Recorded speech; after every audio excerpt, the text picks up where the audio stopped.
Ukraine struck the training ground with a Flamingo from where Russia was launching the Oreshnik. This is not the first strike on the training ground, Kapustin Yar.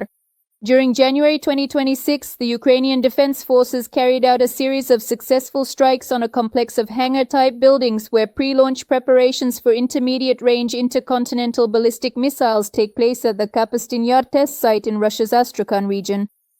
This was reported by the General Staff of the Armed Forces of Ukraine. It is officially noted that long-range precision strike weapons of indigenous Ukrainian production were used for these recent attacks, in particular the Fire.5 Flamingo. This is the very latest Ukrainian missile technology, featuring an impressive range of up to 3,000 kilometers and a powerful warhead weighing 1 full ton. According to the General Staff, based on available information, some buildings on the test site sustained varying degrees of damage. One of the hangars was significantly damaged and part of the personnel was evacuated from the area.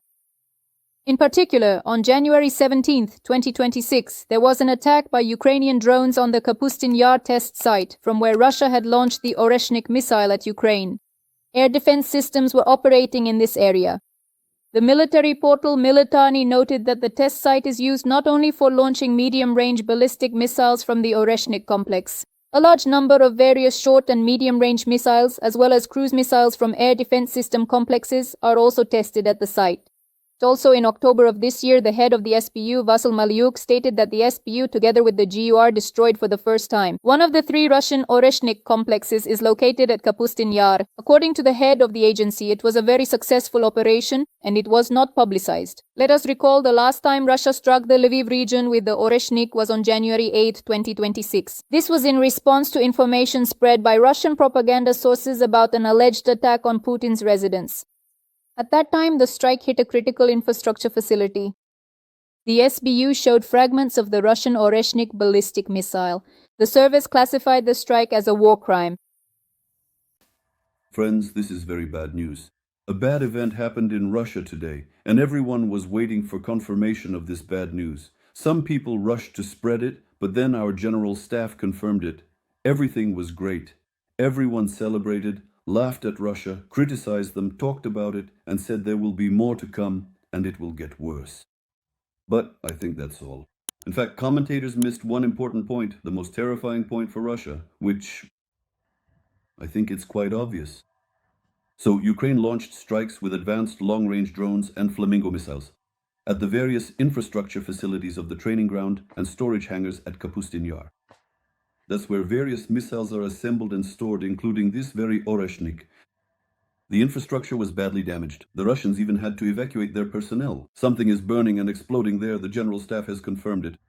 At the moment, intelligence is still ongoing. There is no complete information yet about casualties and destruction, but later everything will be visible from satellites. Some people are clapping, some are rejoicing, others are asking what exactly infrastructure damage means, saying, give us details, like if you demolish wooden outhouses, that's also infrastructure damage. Check Sazonov official on Telegram and on Facebook.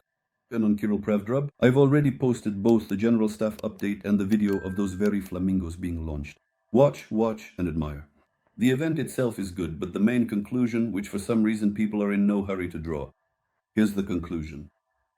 It flew, let's say, from the launch point to the Kapustin Yar airfield, roughly 700 kilometers. And you see, you follow what's happening in Belgorod. 700 kilometers, guys. We can turn many regions of Russia into a cold, dark wasteland. Right? That's a very decent strike radius, especially if we end up having a lot more of these missiles. Belgorod. Now people are recording sad videos, and I gladly play them. After the strikes, saying it's all dark, it's cold, we're in hell, we're leaving, where do we run? Well, Putin wanted a safety belt, an uninhabited one at that. He'll only get it on his own territory. But 700 kilometers, guys, that's much more. That's not just Belgorod anymore, that's a whole lot more. So, very bad news for Russia. Very, very bad. So friends, let's make missiles, let's get to work. And as for Russians, yes, they should be worried and sad. Friends, subscribe to the official Sazonov Telegram channel and on Facebook, Kyrylo. An interesting piece will be published there tomorrow, very early right away, in the morning. There won't be a video for a while because I'll be busy. And subscribe to this channel as well. I'll try to keep you updated with good news. everything will be Ukraine.